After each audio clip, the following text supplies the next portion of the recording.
Hello, എല്ലാവർക്കും എൻ്റെ ചാനലിലേക്ക് സ്വാഗതം. അപ്പോൾ ഇനി തൊട്ട് റെഗുലറായിട്ട് വീഡിയോ ഇടാമേ. അപ്പോൾ രാവിലെ എണീറ്റുണ്ടെങ്കിൽ തന്നെ കുട്ടികളൊക്കെ സ്കൂളിൽ പോയി. അപ്പോൾ ഞാൻ കട്ടിലിൻ്റെ മുകളിലുള്ള ബെഡ്ഷീറ്റും കാര്യങ്ങളൊക്കെ ഒതുക്കി വെച്ചു. അപ്പം ഞാൻ എല്ലാം കൂടി ഒതുക്കി വെക്കുകയാണ്. 2-3 ദിവസമായിട്ട് നല്ല മഴയുണ്ട്, അതുകൊണ്ട് തന്നെ തുണി ഉണക്കാനൊക്കെ ഭയങ്കര പാടാണ്. അപ്പോൾ നമുക്ക് പുറത്തൊക്കെ ഇടാൻ ഭയങ്കര പാടാണ്. അപ്പം ഞാൻ അകത്ത് തന്നെ ഒരു അയ കെട്ടിയിട്ടിട്ട് അവിടെയാണ് തുണി ഇടുന്നത്. പക്ഷെ അതൊരു നമുക്കിങ്ങനെ ഫ്രണ്ടിൽ ഇങ്ങനെ തുണി കിടക്കുമ്പോൾ വൃത്തിയില്ലല്ലോ. അപ്പോൾ രാവിലെ ആകുമ്പോൾ എല്ലാം അങ്ങ് മടക്കി വയ്ക്കും കേട്ടോ. അപ്പോൾ സ്കൂളിൽ പോയി. പിന്നെ അത് കഴിഞ്ഞിട്ട് ഈ കട്ടിൽ ഇച്ചിരി നല്ല വെയിറ്റാണ്, നമുക്ക് ഒറ്റയ്ക്ക് നീക്കാനൊന്നും പറ്റത്തൊന്നുമില്ല. അതിൻ്റെ അടിയിലൊക്കെ പോയി അവിടെ വീണ് കിടക്കുന്ന തലേനെയൊക്കെ മാറ്റി വെച്ച് ഇന്ന് ഈ കട്ടിലിൻ്റെ അടി മുഴുവൻ തൂക്കണം. നമ്മൾ എത്ര തൂത്താലും ഈ കട്ടിലിൻ്റെ അടിയിൽ എന്നും ഇങ്ങനെ പൊടിയാണ് കേട്ടോ, എത്ര തൂത്താലും ശരി. അപ്പോൾ ഈ ബെഡ്ഷീറ്റൊക്കെ ഞാൻ മടക്കി വെക്കുകയാണ്. മടക്കി വെച്ച് കഴിഞ്ഞിട്ട് ഇന്ന് ഒത്തിരി പണിയുണ്ട് എനിക്ക്. ഇന്ന് ഡീപ്പ് ക്ലീനിങ് ചെയ്യാനുണ്ട്, കിച്ചണൊക്കെ ഒന്ന് നല്ലതായിട്ട് ക്ലീൻ ചെയ്യാനുണ്ട്. അപ്പോൾ എല്ലാ റൂമും കൂടി അങ്ങ് സെറ്റാക്കി വെച്ച് എന്തോ ഒരു നെഗറ്റീവ് എനർജി പോലെയാണ്, എല്ലാം ഒരു മൂഡ് ഓഫ് ആണ് കേട്ടോ. ഇപ്പോൾ കുറേ ദിവസം കൊണ്ട് എനിക്ക് വെർട്ടിഗോ ഇഷ്യൂ ഒക്കെ ഉണ്ടായപ്പോൾ അപ്പോൾ തൊട്ട് ഇങ്ങനെ രാവിലെ എണീക്കാൻ ലേറ്റായി പോകുന്നു. അപ്പോൾ എല്ലാം പണി സമയത്തിന് നടക്കുന്നില്ല. അപ്പോൾ എല്ലാം നമ്മൾ പ്ലാൻ ചെയ്ത് നടക്കുമ്പോൾ മാത്രമേ നമുക്ക് നല്ല പെർഫെക്റ്റ് ആയിട്ട് ചെയ്യാൻ പറ്റും. നമ്മൾ ലൈഫ് ഒന്നും പ്ലാൻ ചെയ്തില്ലെങ്കിൽ പിന്നെ ഒന്നും പറയാൻ വേണ്ട. അപ്പോൾ അവർക്ക് സ്കൂളിൽ നിന്ന് ചെറിയ കുട്ടിക്കാണ് കേട്ടോ. അപ്പോൾ അവൻ്റെ സ്കൂളിൽ നിന്ന് ഇങ്ങനെ ബർത്ത്ഡേക്ക് കുറേ പെൻസിലും ക്രയോൺസും ഒക്കെ കിട്ടാറുണ്ട്. അപ്പോൾ അതിൽ നമുക്ക് നല്ല പെൻസിലും ക്രയോൺസൊക്കെ ഉള്ളതൊക്കെ ഞാൻ ആർക്കെങ്കിലും അറിയുന്നവർക്കൊക്കെ കൊടുക്കാറുണ്ട്. കാരണം അത് ഓപ്പൺ ചെയ്യാത്തൊക്കെ ആയതുകൊണ്ട്. പിന്നെ അവനുള്ളത് ഞാൻ ഇങ്ങനെ സെപ്പറേറ്റ് ആയിട്ട് ഡബ്ബയിൽ വയ്ക്കും. അപ്പോൾ കളറിങ് ഒക്കെ ചെയ്തിട്ട് ഇവിടെ അങ്ങ് വയ്ക്കുമ്പോൾ അവന് ഇഷ്ടമുള്ള സമയത്ത് വന്ന് കളറിങ് ചെയ്യും. അപ്പോൾ ഇതിന് ആവശ്യമുള്ളതൊക്കെ എടുക്കും. എപ്പോഴും പ്രോജക്റ്റും കാര്യങ്ങളൊക്കെ കാണും.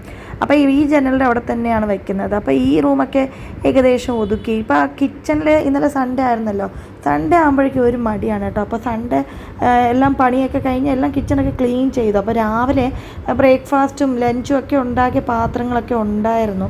അപ്പോൾ ഞാൻ പിന്നെ അത് ഒന്ന് ക്ലീൻ ചെയ്യുവാണ്. അപ്പോൾ സൺഡേ കഴിയുമ്പോഴേക്കും മൺഡേ ആകുമ്പോഴേക്കും ഒരു മടി അങ്ങ് വരും, അല്ലെങ്കിൽ അപ്പം തന്നെ അങ്ങ് കഴുകി വയ്ക്കുമായിരുന്നു. അപ്പോൾ കുട്ടികളെ പറഞ്ഞയക്കുമ്പോഴേക്കും ഒത്തിരി പണി കാണുമല്ലോ. അപ്പോൾ അവരൊക്കെ പോയി കഴിഞ്ഞിട്ട് ചെയ്യാമെന്ന് വിചാരിച്ചു, ഒന്ന് മടി പിടിച്ചിരുന്നു. അപ്പോൾ കുട്ടികളൊക്കെ സ്കൂളിൽ പോയിട്ട് പാത്രങ്ങളൊക്കെ കഴുകി. അപ്പോൾ ഈ കുക്കറിൻ്റെ സൈഡിലൊക്കെ ഉള്ള അഴുക്ക് പോകാറില്ല. അപ്പോൾ ഇങ്ങനത്തെ ഒരു നല്ല കട്ടിയുള്ള ഒരു ബ്രഷ് ഉപയോഗിച്ച് ഇതിൻ്റെ ബ്രഷ് സ്റ്റീലാണ് എന്താണെന്നൊന്നും അറിയില്ല, പക്ഷെ നല്ല അഴുക്കൊക്കെ പോകും. അപ്പോൾ അതൊക്കെ യൂസ് ചെയ്തിട്ടൊന്ന് കഴുകി. നമ്മൾ കുക്കറൊക്കെ നന്നായിട്ട് ശ്രദ്ധിക്കേണ്ടത്, അതിൻ്റെ അടിയിൽ ഒന്നും പാടില്ല. അപ്പോൾ എപ്പോഴും നമ്മൾ ഊതിയൊക്കെ നല്ല ശ്രദ്ധിച്ചിട്ട് വേണം ഇതൊക്കെ കുക്കറൊക്കെ ഒന്ന് ക്ലീൻ ചെയ്യാൻ വേണ്ടി. അപ്പോൾ പാത്രമൊക്കെ പെട്ടെന്നൊക്കെ കഴുകി വെച്ചാട്ടോ. അപ്പോൾ ഇനി ഈ സിങ്കും കൂടി കഴുകാനുണ്ട്. അപ്പോൾ ഈ വാഷ് ബേസിനൊക്കെ നന്നായിട്ടൊന്ന് കഴുകി കഴിയുമ്പോഴാണ് ഒരു സമാധാനമാവുന്നത്. അപ്പോൾ വാഷ് ബേസിനൊക്കെ ക്ലീൻ ചെയ്തു. അത് കഴിഞ്ഞിട്ട് ഒരു കുഞ്ഞ് നെറ്റ് പോലത്തെ ഈ സംഭവമില്ലേ, ഇത് വെച്ച് കഴിഞ്ഞാൽ ചെറിയ പറ്റൊക്കെ നമുക്ക് ക്ലീൻ ചെയ്യാനൊക്കെ പറ്റും. ഇതിൽ തന്നെ സ്റ്റക്കാവും, അത് നമുക്ക് എടുത്ത് കളഞ്ഞാൽ മതി. അത് കഴിഞ്ഞിട്ട് കിച്ചണ് ഡീപ്പ് ക്ലീൻ ചെയ്യാനുണ്ട്. ഗ്ലാസ് ബോട്ടിൽസൊക്കെ ഉണ്ട്. അപ്പോൾ ഈ ഗ്ലാസ് ബോട്ടിലിൻ്റെ ക്യാപ്പൊക്കെ തുറുമ്പ് പിടിച്ചു കേട്ടോ.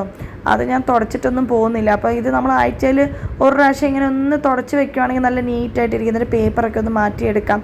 അപ്പോൾ ഞാൻ 2 മാസമായിട്ട് ഒന്നും ചെയ്യുന്നൊന്നും ഇല്ല, ജസ്റ്റ് മോളിൽ നിന്ന് മാത്രം ക്ലീൻ ചെയ്യുന്നുണ്ടായിരുന്നുള്ളൂ. അപ്പോൾ അത് കഴിഞ്ഞിട്ട് ഇപ്പം ഞാൻ എല്ലാം കൂടി ക്ലീൻ ചെയ്ത് ഇനി പിന്നെയും എല്ലാം കൂടി സെറ്റാക്കണം. എല്ലാം എഴുതിയെടുത്തിട്ട് എല്ലാം കൂടി സെറ്റാക്കിയാൽ മാത്രമേ നമുക്ക് പെട്ടെന്ന് നമുക്ക് എല്ലാം പണികൾ ചെയ്യാൻ പറ്റും. കണ്ടില്ലേ, തുരുമ്പൊക്കെ പിടിച്ചിരിക്കുന്നത്. ഇത് വേണമെങ്കിൽ പെയിൻ്റൊക്കെ അടിക്കാം, പക്ഷെ അതൊന്നും എനിക്ക് അറിയില്ല. അങ്ങനെ ചെയ്യുവാണെങ്കിൽ നിങ്ങളുമായിട്ട് ഷെയർ ചെയ്യാമേ.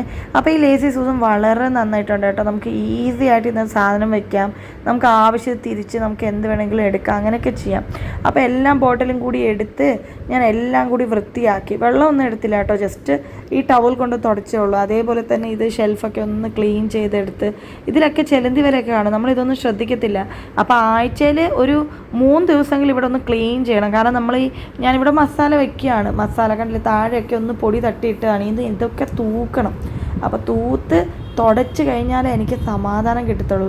അപ്പോൾ എല്ലാം കൂടി ഞാനൊന്ന് തുടച്ച് വിനീഗർ ഇട്ടൊന്ന് മുക്കി ഒന്ന് തുടച്ച് അത് കഴിഞ്ഞിട്ട് പിന്നെ ഒന്ന് പ്ലേസ് ചെയ്ത് കേട്ടോ. അപ്പോൾ എല്ലാം കൂടി വെച്ചപ്പോഴേ എന്ത് സന്തോഷമാണെന്ന് പറയട്ടെ. നമ്മുടെ വീടൊക്കെ നമ്മൾ ക്ലീൻ ചെയ്യുമ്പോഴാണ് നമുക്ക് എത്ര സമാധാനവും സന്തോഷവും കിട്ടുന്നല്ലേ. വീട്ടിൽ നല്ല ഐശ്വര്യം കിട്ടും. പിന്നെ നമ്മൾ ഭയങ്കര ഹൈഫൈ ആയിട്ടൊന്നും നമ്മുടെ കയ്യിലുള്ള സാധനം ഉപയോഗിച്ചാണ് നമ്മൾ ചെയ്യുന്നതല്ലേ. അപ്പോൾ ഞാൻ സിമ്പിളായിട്ട് എൻ്റെ കയ്യിലുള്ള കാര്യം കൊണ്ട് ഇതൊക്കെ ചെയ്തു. പിന്നെ ഒരു കാര്യം കേട്ടോ, പ്ലാസ്റ്റിക്കിൻ്റെ ഐറ്റം വാങ്ങാതിരിക്കുക. അബദ്ധത്തിന് ഞാൻ വാങ്ങിച്ചാണ്. എനിക്ക് സ്റ്റീലിൻ്റെ വാങ്ങണം എന്ന് ആഗ്രഹമായിരുന്നു, പക്ഷെ അത് ഭയങ്കര എനിക്ക് പറ്റിയില്ല വാങ്ങാൻ ആ കോസ്റ്റ്. അതുകൊണ്ട് പിന്നെ ഈ മസാലകൾ അവിടെ ഇവിടെയൊക്കെ കിടക്കുന്നതുകൊണ്ട് ഞാൻ ഇങ്ങനത്തെ പ്ലാസ്റ്റിക്കിൻ്റെ വാങ്ങിച്ചു. ഇതിലൊക്കെ സ്റ്റാപ്ലർ പിന്നാണോ, അതൊക്കെ ഒത്തിരി ശ്രദ്ധിക്കണം. അത് മാറ്റിയിട്ട് വേണം ഉപയോഗിക്കാൻ. ചില ഫുഡുകളൊക്കെ നമ്മൾ കഴിക്കുമ്പോൾ അതിലൊക്കെ ഇങ്ങനെ സ്റ്റീലിൻ്റെ സ്റ്റാപ്ലറൊക്കെ ചിലപ്പോഴൊക്കെ ഇങ്ങനെ കിട്ടാറുണ്ട്. പണ്ടൊരു പ്രാവശ്യം എനിക്ക് കിട്ടിയിട്ടുണ്ട്. അപ്പോൾ നമ്മൾ വളരെ ശ്രദ്ധിക്കണം. നമ്മുടെ വീട്ടിലല്ല കേട്ടോ, നമ്മൾ ഇങ്ങനെ ഹോട്ടലിൽ നിന്ന് വാങ്ങുന്ന ഫുഡിലൊക്കെ നമുക്കിങ്ങനെ പിന്നോ അല്ലെങ്കിൽ നമ്മൾ കഴിക്കുന്ന ഭക്ഷണത്തിലൊക്കെ കിട്ടാറുണ്ട്. നമ്മുടെ വീട്ടിലാണെങ്കിൽ നമ്മൾ ശ്രദ്ധിച്ചിട്ടൊക്കെ ചെയ്യും. പക്ഷെ പുറത്തിൻ്റെ ആൾക്കാർ പെട്ടെന്ന് തന്നെ ചെയ്യാൻ വേണ്ടി അതൊന്നും ശ്രദ്ധിക്കാറില്ല. അപ്പോൾ നമ്മൾ സ്റ്റാപ്ലർ പിന്നെ തീർച്ചയായിട്ടും അത് മാറ്റി വയ്ക്കുന്നതാണ് ഏറ്റവും സേഫ്. പ്ലാസ്റ്റിക് ഉപയോഗിക്കല്. അപ്പോൾ പറ്റാത്തതുകൊണ്ടാണ് ഞാൻ ഈ പ്രാവശ്യം പ്ലാസ്റ്റിക് വാങ്ങിച്ചത്. പക്ഷേ പ്ലാസ്റ്റിക് വാങ്ങാതിരിക്കുന്നതാണ് ഏറ്റവും നല്ലത്. അപ്പോൾ ഞാൻ ചിലപ്പോൾ ഫ്യൂച്ചറിൽ ഗ്ലാസ്സോ അല്ലെങ്കിൽ സ്റ്റീലിൻ്റെ വല്ലതും വാങ്ങുമായിരിക്കും. ഏറ്റവും ബെസ്റ്റാണ് കേട്ടോ സ്റ്റീൽ അല്ലെങ്കിൽ ഗ്ലാസ്സൊക്കെ വാങ്ങുന്നത്. അപ്പോൾ അതാണ് ഏറ്റവും ബെസ്റ്റ്. നമ്മൾ പ്ലാസ്റ്റിക് എത്ര പറ്റും അത്ര അവോയ്ഡ് ചെയ്യുന്നതാണ്. അപ്പോൾ ഇന്നത്തെ കുഞ്ഞു വീഡിയോ ഇത്ര ഉള്ളൂ കേട്ടോ. അപ്പോൾ ഇനിയും നല്ല നല്ല അടിപൊളി വീഡിയോ ആയിട്ട് നമുക്ക് കാണാം. അപ്പോഴേക്ക് bye bye. Thank you so much for watching. ആദ്യമായിട്ട് കാണുവാണെങ്കിൽ സബ്സ്ക്രൈബ് ചെയ്യാൻ മറക്കല്ലേ. ബൈ.